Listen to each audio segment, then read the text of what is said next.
नमस्कार, Navbharat times online पर आप सभी का स्वागत है। आपके साथ मैं हूं विनीत त्रिपाठी। मेरे साथ मौजूद हैं शिशिर चौरसिया जी, जो कि बिजनेस मामलों के जानकार हैं और हमारी टीम के सबसे अहम सदस्य हैं, सीनियर साथी हैं हमारे। और आज एक दिन पहले चूंकि बजट पारित हुआ है, बजट पर सबकी निगाहें होती हैं, लेकिन आप लोगों ने तमाम सारे एनालिसिस अब तक देखे होंगे, क्या सस्ता हुआ, क्या महंगा हुआ, टैक्सेशन को लेकर क्या पॉलिसी आई, इनकम टैक्स को लेकर न्यू स्लैब जो है उसमें जो तब्दीलियां हुई, वो सब जानकारियां आपको पता है। लेकिन एक दिलचस्प बात आज हम शिशिर चौरसिया जी से इसको पूरा एक्सप्लेनेशन के तौर पर यहां पर सुनने जा रहे हैं।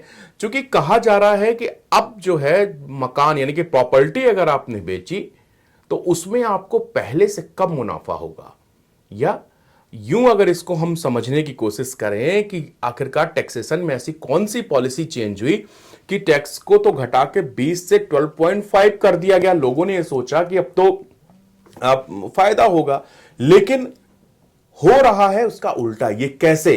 इनहेरिटेंस टैक्स के बारे में शिशिर जी आज चर्चा ये हो रही है कि किस तरह से टैक्स में तो कटौती कर दी गई। वित्त मंत्री ने कल लंबा भाषण पढ़ा, उसके बाद में अब चर्चाएं हो रही हैं कि बजट कैसा है। आज संसद में भी हंगामा हो रहा है, पार्लियामेंट में भी वो विपक्ष कह रहा है कि जो है ये जो सरकार बचाने का ही बजट पारित किया गया है। लेकिन इन सब चर्चाओं के बीच में हम लोग बात करेंगे इनहेरिटेंस टैक्स के बारे में। सर, ये क्या टैक्स है और किस तरह जो है प्रॉपर्टी मालिक को अब ज्यादा टैक्स चुकाना पड़ेगा, बल्कि टैक्स में तो कमी हुई है, ये पूरा एक एक्सप्लेन करिए। इससे पहले हम आए भारतीय अर्थव्यवस्था में पारंपरिक चीजों पर। पहले हमारे बाप दादा क्या करते थे? शेयर बाजार में तो निवेश करते नहीं थे। नहीं।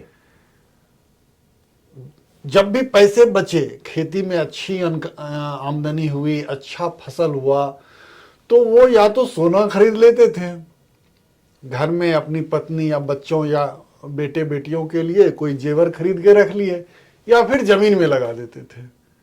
क्योंकि ये अचल संपत्ति से उनको, सोना तो चल हो गया, जमीन अचल संपत्ति, लेकिन इसमें रिटर्न ठीक ठाक मिल जाता था। शेयर और म्यूचुअल फंड तो आज की बातें हैं, हम पहले की बातें कर रहे हैं। तो पहले लोग जमीन या मकान या कोई रियल एस्टेट खरीद लेते थे और बाद में उसको बेचते थे, तो उस पर अच्छा मुनाफा होता था। तो बाद में इस पर टैक्सेशन के दायरे में इसको लाया गया और इसमें जो है इंडेक्सेशन का लाभ देते हुए टैक्स की व्यवस्था की गई। तो कल से पहले जो व्यवस्था चल रही थी उसमें इंडेक्सेशन का लाभ मिलता था। अब यहां सवाल उठता है, इंडेक्सेशन क्या है? जी बिल्कुल, मेरा अगला सवाल यही था। जी, इंडेक्सेशन जो है, अब मान लिया जाए कि आप हैं, आपके पिताजी आपके दादाजी ने 1950 में कोई जमीन का टुकड़ा खरीद लिया। उस समय शहर के बाहर होगा, आज शहर के बीचों बीच आ गया। जी। उन्होंने 1000 रुपए में 1 बीघे जमीन खरीद ली थी उस समय। आज उस जमीन की कीमत हो गई 1.5 करोड़ रुपए। तो 1.5 करोड़ रुपए में आप यदि वो जमीन बेच रहे हैं तो सरकार कहती है कि नहीं, इसमें हम आपको टैक्स लगाएंगे, क्योंकि आपको long term capital gain tax हुआ है। तो अभी तक था कि चूंकि उस समय का 1000, अभी का तो 1000 होगा नहीं। उस समय 1000 रुपए में, उसमें तो कहते थे कि 1 किलो में 20 सेर घी, देशी घी आ जाता था जी। 1 रुपए में 1 मन चावल आ जाता था, और अभी 1 रुपए में कुछ नहीं होगा। कुछ नहीं होगा। तो इसके लिए इनकम टैक्स डिपार्टमेंट हर साल एक CII के नाम से एक इंडेक्स निकालता है, जिसका नाम है कॉस्ट इन्फ्लेशन इंडेक्स। वो बताता है कि 1950 का 1 रुपए का वैल्यू अभी कितना है। यह कहलाता है कॉस्ट इन्फ्लेशन इंडेक्स। महंगाई बढ़ी, उसके साथ क्या हुआ। अब इसको एक उदाहरण से 1950 या उस बहुत पीछे न जाके एक आपको उदाहरण बताते अभी का। मान लिया जाए कि आपने 2016-17 में कोई प्रॉपर्टी ली, रियल एस्टेट में कहीं आपने इन्वेस्टमेंट किया और 1 लाख रुपए में वो लिया। अभी पिछले साल 23-24 में उसको आपने बेच दिया जी, और उसकी कीमत आपको मिली 1,60,000। 1 लाख में खरीदा, हाँ। 5 साल बाद वो 1,60,000 में बेच दिया। तो मोटे मोटे तौर पर आपको कितना मुनाफा हुआ? 1 लाख में खरीदा, 1,60,000 में बेचा, तो 60,000 रुपए का मुनाफा हुआ। हाँ। लेकिन सरकार आपको 60,000 रुपए पे नहीं लेगा टैक्स। 1 लाख तो आपका लगा ही था और 60,000 मुनाफा हुआ, लेकिन 60,000 पे वो टैक्स नहीं लेगी सरकार। सरकार कहेगी कि आपका CII से हम निकालेंगे कितना, उस समय का 1 लाख अभी कितना हो गया। तो 2016-17 में CII था 264, 23-24 में हो गया 348, 264 था 348 हो गया। 348 अब 348 में 264 से भाग दे दें तो पता चल जाएगा कि कितना गुना बढ़ा है। कितना गुना बढ़ा है? तो 1.4 गुना बढ़ा है। दैट मीन्स कि उस समय का 1 लाख रुपए, पिछले साल उसका वैल्यू था 1,40,000 रुपए।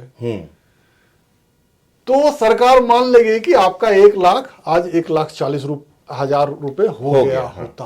हाँ। यदि आप घर में भी रखते तो वो उतना हो गया होता।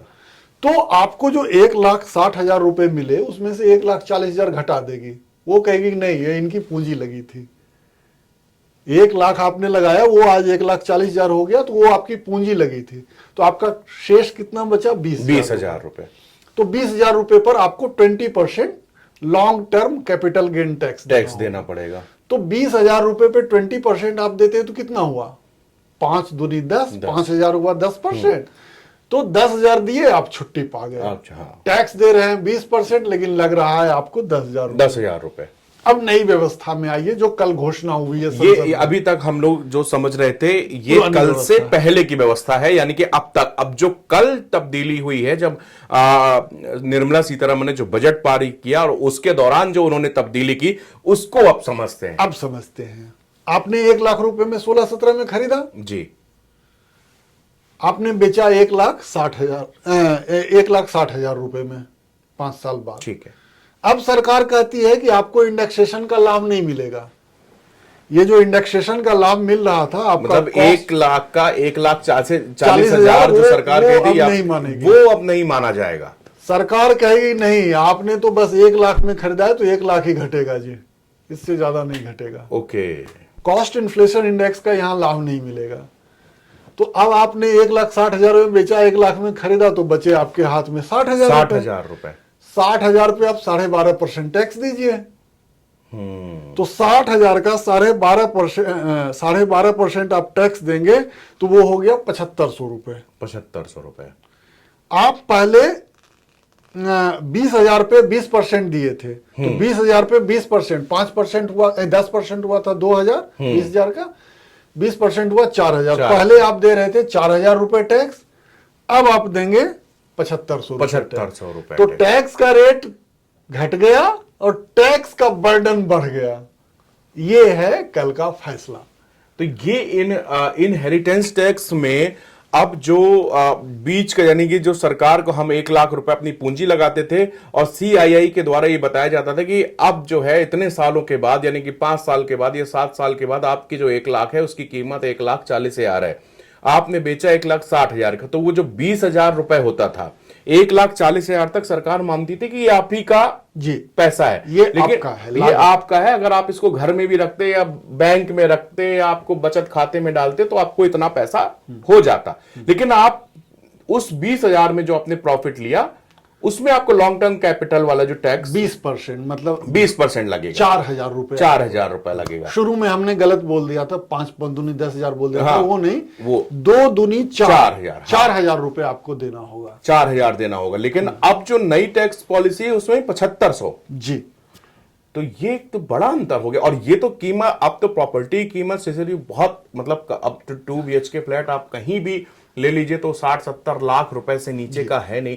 अगर आदमी बेचेगा तो उसको, और मुझे लगता है कि अगर 2 साल पहले किसी ने 2 BHK मकान, अगर मैं नोएडा एक्सटेंशन की बात करूं, चूंकि हम लोग नोएडा में ही रहते हैं, नोएडा, गाजियाबाद, दिल्ली, नोएडा की बात करते हैं, तो मैं 35 या 40 लाख रुपए में 3 साल पहले की बात बता रहा हूं फ्लैट। आज मैं उसको पता करने गया हूं तो वही फ्लैट 65 लाख और 70 लाख का बिक रहा है। बिल्कुल आपने सही कहा। महंगाई बढ़ रही है, मकान बनाने की लागत बढ़ रही है, सीमेंट महंगा हो रहा है, रेता महंगा हो रहा है, मजदूरी बढ़ रही है, लोहा महंगा हो रहा है, और ऊपर से जमीन तो सीमित है, उसको आप बढ़ाया नहीं जा सकता। लोहा तो है कि साल में आप पहले 1 लाख टन बनाते थे, अब 5 लाख टन बनाएंगे। जमीन तो आप बना नहीं सकते, तो जमीन तो धीरे धीरे महंगी हो रही है, जमीन का टुकड़ा कम होते जा रहा है, तो महंगाई तो बढ़ ही रही है, बढ़ेगी ही। लेकिन इसमें जो सरकार पहले देती थी कॉस्ट इन्फ्लेशन इंडेक्स का लाभ, वो अब नहीं मिलेगा। तो सर इसकी अब ये जैसे अगर ये कब से लागू हो गया?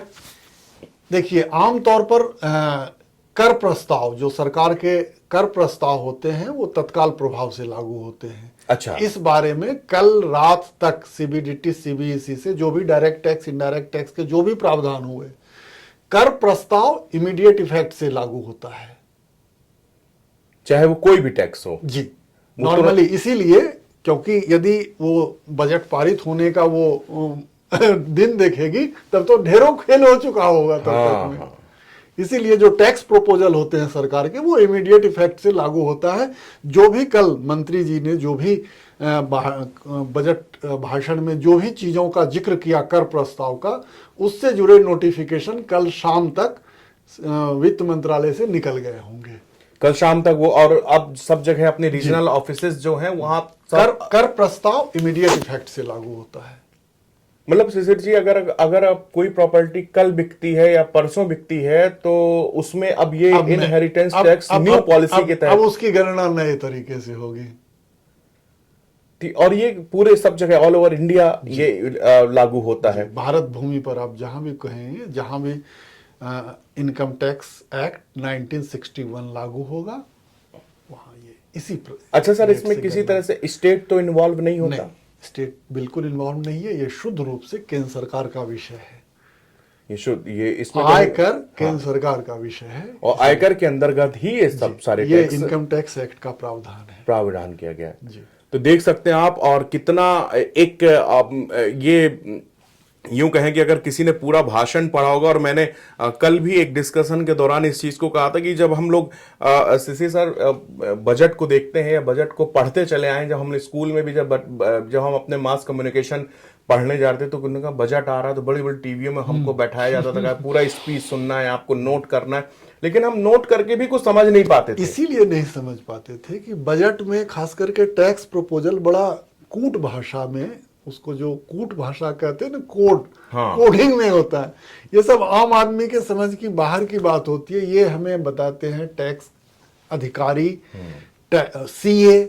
आप देखते होंगे कि जब बजट खत्म हो जाता है उसके बाद डिफरेंट फोरम पे, उद्योग मंडल में, कई जगह सीए के एसोसिएशन में, चार्टर्ड अकाउंटेंट इंस्टीट्यूट कुछ कराता है, तो वहाँ सीबीडीटी से, इनकम टैक्स डिपार्टमेंट से बड़े बड़े अधिकारी, कमिश्नर, चीफ कमिश्नर लेवल के अधिकारी आते हैं और वो इसकी एबीसीडी खोलते हैं, धीरे धीरे बताते जाते हैं कि इसका क्या मतलब है, इसका क्या मतलब है, इसका क्या मतलब है। तो हम लोग चूंकि वर्षों से बजट को करते आ रहे हैं और उन लोगों के साथ उठते बैठते, तो थोड़ी थोड़ी सी जानकारी हमें भी उनके कूट भाषा की हो गई है। अब इस बारे में जैसे जैसे आज से तो शुरू ही हुआ है, आज के बाद जो है धीरे धीरे और भी बारीकियां बाहर आएंगी।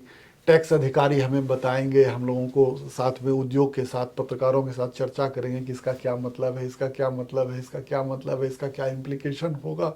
तो धीरे धीरे इसमें चीजें स्पष्ट जी, इसकी सॉफ्ट कॉपीज भी जर्नलिस्टों को मिलती होगी? जी, तो कल ही दे दी गई थी। वो कल ही मिल जाती है जी, तभी तो हम लोगों ने इतना अच्छा, भाषण के दौरान ये इसका जिक्र हुआ था क्या, या कि? हाँ, भाषण के दौरान सिर्फ यही कहा गया था कि जो long term capital gain tax है उसमें टैक्स रेट में बदलाव किया गया है। ओके।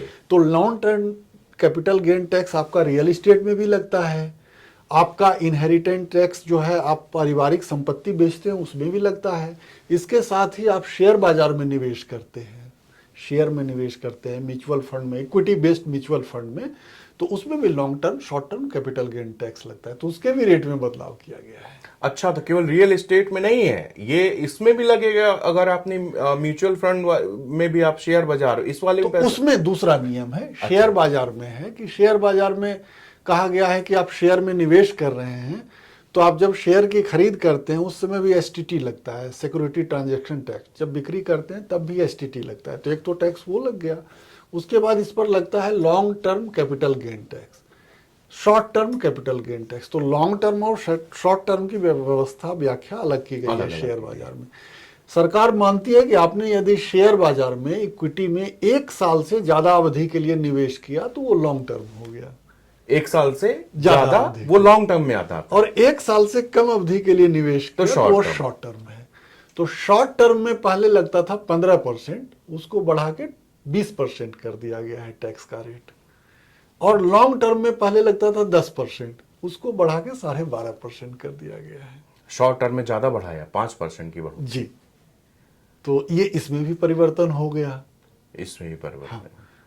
तो ये भी कल ही वाले ये सब बजट प्रस्ताव है। ये सब बजट प्रस्ताव की बात आप यहाँ पे शिशिर चौरसिया जी से समझ रहे थे, कैसे इनहेरिटेंस टैक्स का जो प्रभाव है वो किस तरह से आपके ऊपर पड़ने वाला है। क्योंकि प्रॉपर्टी खरीदना और बेचना, यानी कि अगर आप खरीद रहे हैं तो उसमें इतना इम्प्लीमेंट नहीं है, लेकिन अगर आप प्रॉपर्टी बेच रहा है, जो प्रॉपर्टी का मालिक है, उसको इनहेरिटेंस टैक्स में किस तरह से अब उसकी कटौती होगी, किस तरह से ज्यादा टैक्स आपको पे करना होगा, बहुत आसान और सरल भाषा में शिशिर चौरसिया जी यहां पर आपको समझा रहे थे।